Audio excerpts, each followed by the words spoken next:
Firmware updates are crucial for your T-Mobile home internet gateway, also known as your router.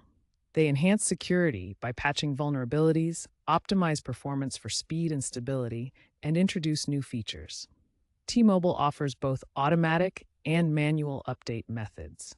Automatic updates are enabled by default and occur in the background, typically during off-peak hours like 2 to 4 a.m. Manual updates allow you to initiate the process directly for immediate fixes, but require you to take action. Keeping your firmware up to date ensures you're getting the best and safest experience from your T-Mobile home internet service. Remember to back up your settings before any update, though most updates now retain your configurations. To manually update your T-Mobile home internet firmware, use the T-Mobile app on iOS or Android, or visit my.tmobile.com. Navigate to the Internet or Home Internet section and select your gateway. Once you find the Update Firmware option, follow the on-screen instructions. The update process takes about 5 to 10 minutes and will show progress in the app. Alternatively, advanced users can access the gateway's web interface directly.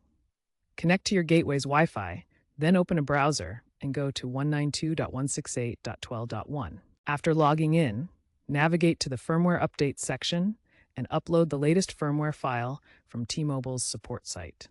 For automatic updates, you can manage the setting in the T-Mobile app or gateway interface. The gateway automatically checks for updates every 24 to 48 hours. The T-Mobile app version 12.5 and later includes Smart Update mode, which analyzes your usage patterns to schedule updates during low usage times, minimizing downtime.